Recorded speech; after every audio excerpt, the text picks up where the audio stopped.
And just before we go, let's do a quick recap of some of the top trending stories from the courts.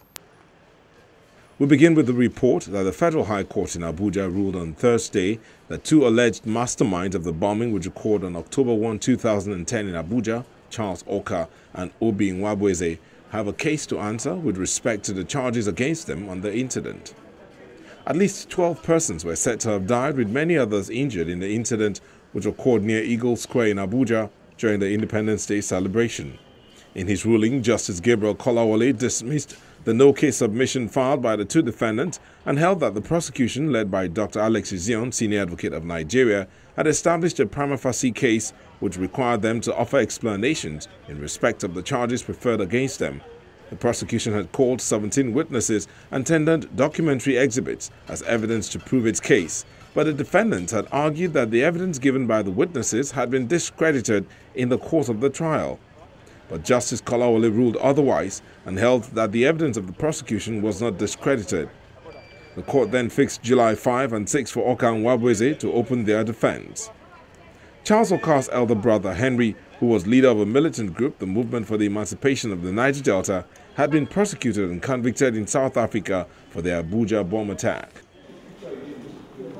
In another report, the Nigeria Police Force has arraigned one person for allegedly providing false information to the police in connection with the raid on the house of the Deputy Senate President, Senator Ike Ekweremadu.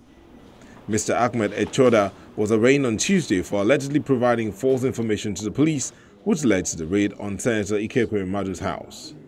The suspect, Mr. Ahmed Edocha, was arraigned on a one-count charge of giving false information to the police, but he pleaded not guilty to the charge. The magistrate Umar Kagako subsequently ordered that the alleged fake whistleblower be remanded in Kefi prison pending the ruling of his bail application on July 5. The official guest house of the Deputy Senate President in Maitama, Abuja, had been raided on Friday. A Lagos High Court sitting in Ikeja area has granted an application permitting Justice Rita Ophelia Jumogobia and Godwin Obla, Senior Advocate of Nigeria, to travel abroad for urgent medical treatment.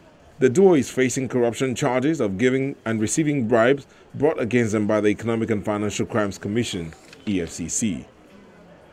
Justice Ajumogobia had, through her lawyer, sought the leave of the court to travel to New York in the U.S. for urgent medical attention for high blood pressure and stress-related issues. Counsel to the EFCC, Rotimi Oyedepo, had countered the application, contending that if she's granted leave to travel, she might jump bail and not come back to face her trial. He also contended that the request to travel for 30 days was a ploy to stall the trial. But in a ruling on the application, Justice Hakeem Oshodi pointed out that the prosecution failed to lay evidence that her sickness could be treated in Nigeria. A judge also declared that the prosecution did not show how the defendant would jump bail. In exercising his judicial discretion to grant bail, Justice Oshodi held that the first defendant, being a Federal High Court judge, has a lot to lose if she jumps bail. He was satisfied that she would make herself available for the trial.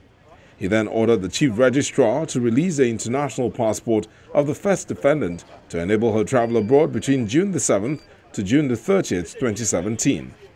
The judge also granted a similar application by the second defendant, Godwin Obla, Senior Advocate of Nigeria, to travel to Houston, Texas, in the U.S. for medical treatment.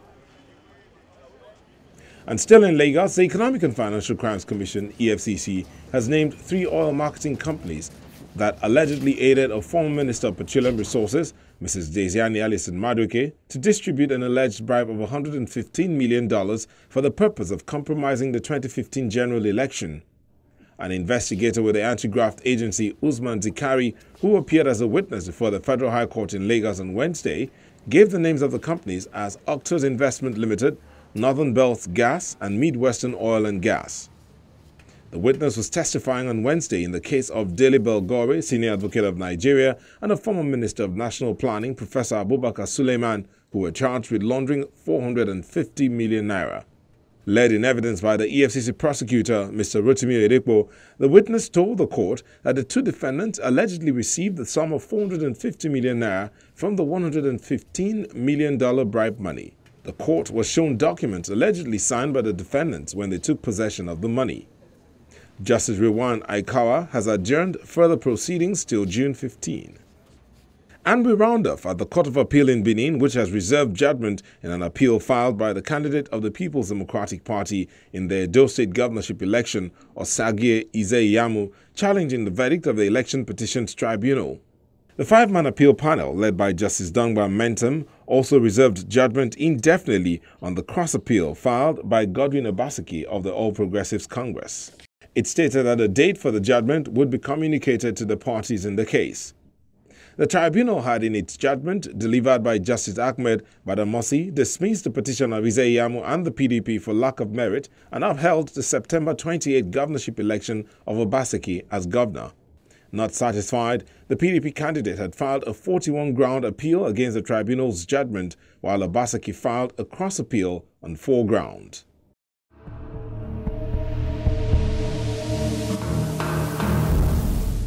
That's the program for today. Please share your views with us on any of the issues we featured on the program today. If you missed any part of it, you can find it in past episodes on our YouTube channel. I'm Shola Sheyeli. Thank you for watching.